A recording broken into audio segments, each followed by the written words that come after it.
मैं इस कदर खामोश बेवजह नहीं हूं। बातें तो बेशुमार हैं, पर ये जो लफ्ज हैं, ये लफ्ज बड़े बेकार हैं। जज्बों को तोड़ देते हैं, मतलब मरोड़ देते हैं। ये कैदी हैं तरतीब के और भेदी हैं तखरीब के। ये दावे तो बहुत करते हैं कि गुफ्तगू पे मरते हैं, फिर जब अरमान जाग जाते हैं ये किधर को भाग जाते हैं।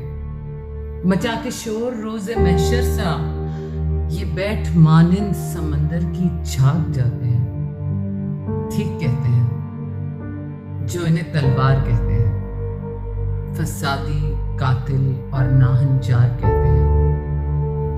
लटक के टहनियों से अक्ल दानिश की यही आवाज कसते हैं।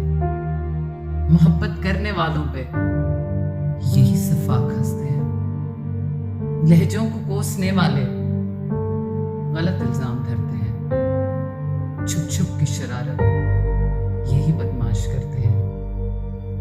इसलिए आज हमने सोचा है खत्म अब जरूरत समात करते हैं। चलो आओ आंखों में